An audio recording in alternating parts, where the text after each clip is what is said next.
శ్రీమాత్రే నమః. మనం ఈరోజు చెప్పుకోబోయేటువంటి టాపిక్ ఏంటి అంటే మే 2వ తేదీ నుంచి గురువు మారనున్నాడు. మరి మేలో మారితే ఇప్పటి నుంచి ఎందుకు చెప్తున్నారండి అంటే ఇప్పుడు కూడా లాంగ్ టర్మ్ ప్లానెట్స్ అంటారు. అంటే లాంగ్ టర్మ్లో ఎక్కువ కాలం ఒక రాశిలో ఉంటాయి. అవి ఇంకో 2 నెలల్లో మారబోతుంది. కాబట్టి ఈ 2 నెలల తర్వాత మారబోతుంది. కాబట్టి ప్రతి గ్రహము కూడా అంటే అందులో చిన్న గ్రహాలు అంటే షార్ట్ టర్మ్గా తిరిగేటువంటివి ఉంటాయి, ఎక్కువ కాలం ఒక్కొక్క రాశిలో ఉంటాయి. అందులో గురువు ఒకడు. అంటే గురుగ్రహం మనకి సంవత్సరం మీద ఇంకొన్ని రోజులు ఎక్కువే ఉంటాడు ఒక్కొక్క రాశిలోని. అదేవిధంగా శని 2.5 రోజులు, రాహువు కేతువు 1.5 సంవత్సరాలు ఉంటారు.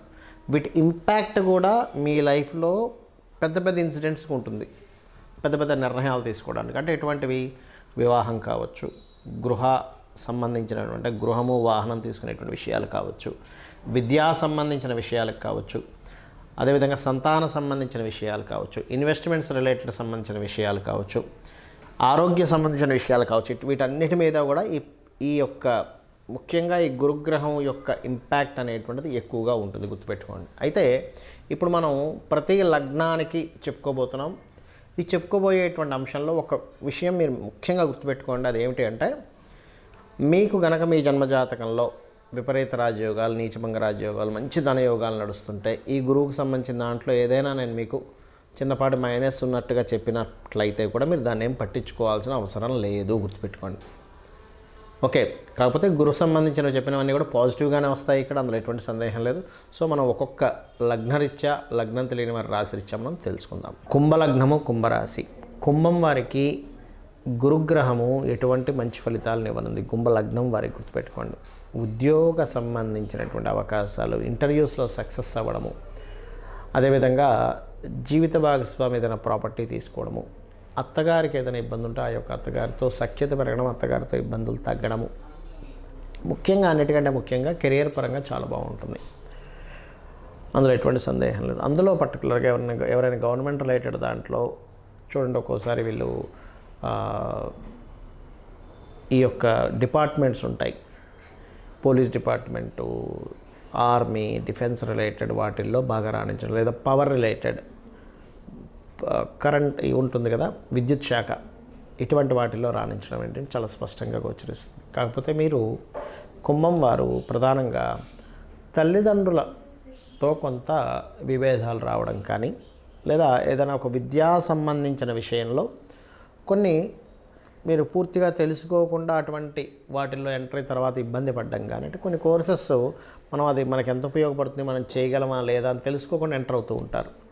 ఇటువంటి విషయాల్లోని ఏదైనా ఒక భూమి కొనుగోలు చేసే విషయంలోని, పెద్ద మొత్తంలో కొంచెం మనీ దేనికైనా ట్రాన్స్ఫర్ చేసేటువంటి అంశాల్లోని అనవసరంగా మీరు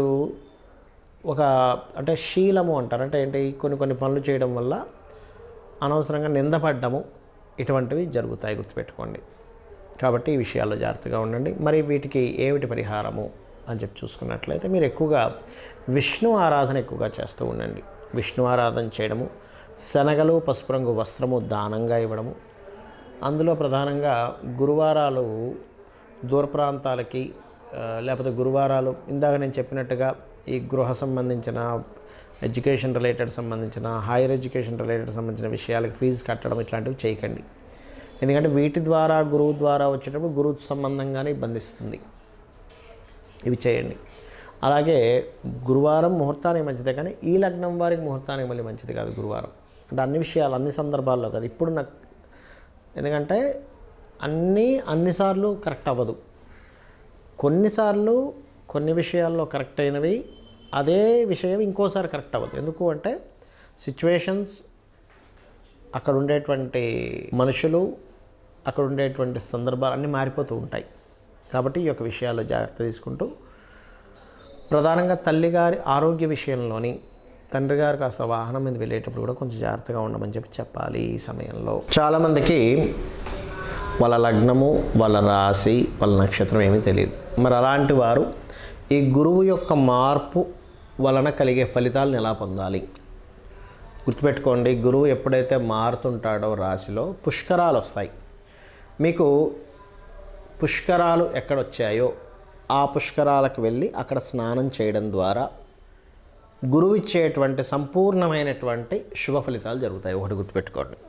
రెండవది, ఏమండి మాకు గురువు ఈ సంవత్సరం మంచి ఫలితాలు ఇస్తాడా, మంచి ఫలితాలు ఇవ్వడా మాకు అర్థం కావట్లేదు, ఏం చేయాలి అంటే చాలామందికి కావాల్సిన మంచి ఫలితాలు, అశుభ ఫలితాలు ఎవరికి వద్దు, శుభ ఫలితాలే కావాలని కోరుకుంటారు, కోరుకోవాలి కూడా, అదే అందులో ఎటువంటి తప్పు లేదు. మరి దానికి ఏం చేయాలంటే ఒకటే గుర్తుపెట్టుకోండి. మీకు గనక మీ ఎలా తెలుసుకోవాలి ఈ తేడాని అంటే గురు నక్షత్రాలు, గురువారాలే ప్రత్యేకంగా మీకు కొంచెం ప్రతిసారి ఏదో ఒక ఇబ్బంది కలుగుతుంది, ఆగుతుంది అంటే మీ జన్మజాతకంలో కానీ గోచారంలో కానీ మీకు డేట్ ఆఫ్ బర్త్ టైము తెలియవు కాబట్టి గురువు నెగటివ్ ఫలితాలు ఇచ్చే దాంట్లో ఉన్నాడు అని మీరు అర్థం చేసుకోవాలి. గురు నక్షత్రాలు అని చెప్పాను, ఏమిటవి? పునర్వసు, విశాఖ మరియు పూర్వభాద్ర. ఈ నక్షత్రాల్లో కూడా మీకు ఏదైనా ఒక పని అవ్వాల్సింది ఆగిపోయింది. అంత దూరం ప్రయాణం చేసి వెళ్ళామండి, అవ్వలేదండి, తీరా దగ్గరికి వెళ్ళాక ఆయన మళ్ళీ రేపు రమ్మన్నాడు, లేనట్లయితే ఈ రకరకాలు చెప్తూ ఉంటాం, వేస్ట్ అయిపోయింది, ఇవాళ ఏదో బిజినెస్ సాగుతుంది కూడా సాగలేదు. ఇవన్నీ గురు నక్షత్రాల్లో గురువారాల్లో జరుగుతున్నాయి అంటే మే మాసం నుంచి మారిన గురువు మీకు అనుగ్రహాన్ని అందించలేకపోతున్నాడు. అప్పుడు మరి ఏం చేయాలి అంటే సింపుల్గా ఒకటే గుర్తుపెట్టుకోండి. దక్షిణామూర్తి స్తోత్రం కానీ లేనట్లయితే తారాదేవి యొక్క అష్టోత్తరం చదువుకోవడం కానీ, జై గురుదత్త శ్రీ గురుదత్త అనే నామస్మరణ కానీ, దిగంబర శ్రీ పాదవల్లభ దిగంబర అనేటువంటి నామస్మరణ చేసినా కూడా గురువు యొక్క అనుగ్రహం పరిపూర్ణంగా కలుగుతుంది. లేదండి మీకు దగ్గరలో మీకు విద్య నేర్పినటువంటి గురువులు ఉంటారు, వాళ్ళకి ఏదైనా వస్త్రదానం ఇచ్చి వాళ్ళకి కాళ్ళకి నమస్కరించుకోవడం, లేదా ఎక్కడో ఉంటానండి నేను అమెరికాలో ఉంటాను, మా గురువుగారేమో ఇండియాలో ఉంటారు, మాకు తెలియదు అంటే మాకు తెలియదు అంటే ఇన్ సెన్స్ మేము కలవలేము, పరిస్థితి ఆయన ఎక్కడున్నాడో కూడా తెలియదు. ఇప్పుడు ఒకప్పుడు మాకు నేర్పించారు కానీ ఇప్పుడు ఆయన ఎక్కడున్నాడో ఆయన ఫోన్ నెంబర్ కానీ ఆయన విషయాలు మాకు తెలియకుండా అయిపోయాయి అనుకుంటే కనీసం అతను స్మరించుకొని అతని పాదాలకు నమస్కరించుకున్నా కూడా గురువు యొక్క అనుగ్రహం పెరుగుతుంది. ఇది గుర్తుపెట్టుకోండి.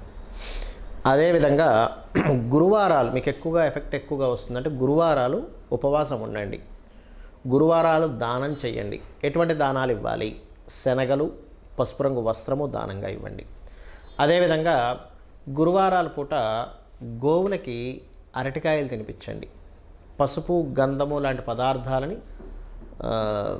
మీరు దానంగా ఇవ్వండి ఆలయాల్లో. అదేవిధంగా పసుపు వర్ణము కలిగినటువంటి పుష్పాలతో దక్షిణామూర్తిని సేవించండి. ఇవన్నీ కూడా ఏం చేస్తాయంటే గురుగ్రహ సంబంధించినటువంటి ఏవైతే మీకు నెగటివ్గా ఎఫెక్ట్స్ వస్తున్నాయో అవన్నీ తగ్గిస్తాయి.